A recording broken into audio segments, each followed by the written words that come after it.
பள்ளிக்கூடத்துல நடந்த நிகழ்ச்சி அதை சொல்லி நான் அப்படியே முடிச்சிடுறேன். ஒரு பொண்ணு சாப்பிட உட்கார்ந்தா, டிஃபன் கொண்டு வந்தத பொட்டலத்தை பிரிச்சு சாப்பிட உட்கார்ந்தா. ஒரு பையன் ஓடி வந்தான், தட்டிட்டான். அந்த பொட்டலம் அந்த பேப்பர்ல செதறிடுச்சு, சாப்பாடு அந்த பேப்பர்ல அப்படியே செதறிடுச்சு. ஆனா அந்த பொண்ணு கவலைப்படல. செதறின சாப்பாடை எடுத்து ஒரு பருக்க விடாம செதறின சாப்பாடு எடுத்து அந்த பொண்ணு சாப்பிட்டா. கிளாஸ் முழுக்க அவளை கேலி பண்ணாங்க. எச்ச சோறு திங்கிறா, கீழே கிடந்ததை பொறுக்கி திங்கிறா, எல்லாம் கேலி பண்ணாங்க. அந்த பொண்ணு அசரவே இல்லை, அவ அப்படியே பேசாம இருந்தா. அந்த கிளாஸ் தனியா பிரிஞ்சிருச்சு, அவ தனியா பிரிஞ்சுட்டா. கிளாஸ் டீச்சர் பார்த்தாங்க, சமாதானம் பண்ணணுமே. அந்த பொண்ணை கூப்பிட்டு சொன்னாங்க, ஏமா அந்த சாப்பாடு கூட்டினா நீ என்கிட்ட சொல்லிருக்கலாம் இல்ல, நான் வேற ஏற்பாடு பண்ணுவேன்ல, அதை எடுத்து திங்கணுமா? இல்ல டீச்சர், நான் அப்படிதான் சாப்பிடுவேன். உடனே பிரின்சிபால்ட்ட கொண்டு போய் விட்டாங்க. பிரின்சிபால் கூட கேட்டார், ஏமா சாப்பாடு கொட்டி போச்சுன்னா என்கிட்ட சொல்லக்கூடாதா, நான் அரேஞ்ச் பண்ணுவேன்ல, நீ ஏன் அந்த எச்ச சோறு எடுத்து சாப்பிட்ட, கீழே சின்னதை எடுத்து சாப்பிடுவாங்களா? அப்ப அந்த பொண்ணு ஒரு வார்த்தை சொன்னா, சார் இந்த பள்ளிக்கூடம் 8 மணிக்கு தொடங்குது. 8 மணிக்கு பள்ளிக்கூடம் தொடங்கணும்னா நான் 7:30 மணிக்கு பள்ளிக்கூடத்துல இருக்கணும். நான் 7:30 மணிக்கு பள்ளிக்கூடத்துல இருக்கணும்னா எங்க அம்மா காலம்பர 4:30 மணிக்கு எந்திரிச்சு சமைக்கணும்.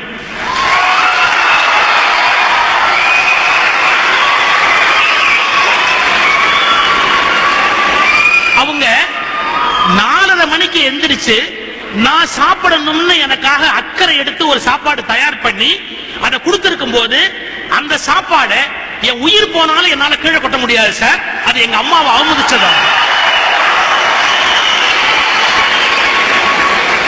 அடுத்த விஷயம், அதை விட முக்கியமான விஷயம், எங்க அப்பா மூட்டை தூக்குறார். அந்த பொண்ணு சொன்ன வார்த்தை, எங்க அப்பா மூட்டை தூக்குறார்.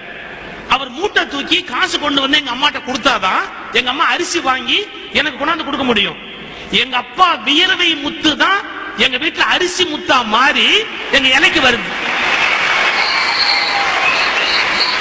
அந்த பொண்ணு சொன்ன, அந்த சாப்பாடை கீழே கொட்டுறதும் ஒண்ணுதான், எங்க அப்பா வியர்வையை அலட்சியப்படுத்துறதும் ஒண்ணுதான்.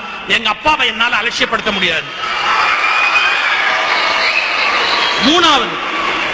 மூணாவதா சொன்னா, சார் எங்க அப்பா அம்மாக்கா மட்டும் இல்ல சார், இந்த அரிசி ஒண்ணு வயல்ல விளைஞ்சு வரணும்னு சொன்னா யாரோ ஒரு விவசாயி போய் வயக்காட்டுல நிக்கிறாரு, பல்லியா பாம்பா பூரானா தேளா பார்க்க முடியாது, தண்ணி கட்டணுங்கிறதுக்காக ராத்திரியில போய் அந்த விவசாயி நிக்கிறாரு.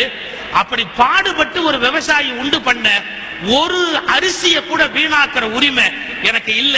ஏன்னா இந்த நாட்டு விவசாயியோட உழைப்பை என்னால அவமானப்படுத்த முடியாது.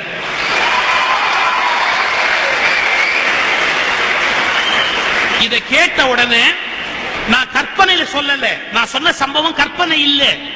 ராமகிருஷ்ண விஜயத்துல அது ரிஜிஸ்டர் ஆயிருக்கு, ஒரு பள்ளிக்கூடத்தில் நடந்தது. இது நடந்திருக்கு. அப்படியே அந்த ஹெட்மாஸ்டர் சொன்னார், அந்த பொண்ணு நீ வா, இத வந்து அசம்பிளில எல்லாரும் கேட்கும்படியா சொல், எல்லாருக்கும் கேட்கும்படியா சொல் அப்படின்னு. அதனால உங்க தாய் தகப்பன இந்திய மக்களுடைய உழைப்ப எதையுமே வீணாக்காம, உங்க நேரத்தை வீணாக்காம பயன்படுத்தினால் உங்களுக்கு வெற்றி மீது வெற்றி. நன்றி, வணக்கம்.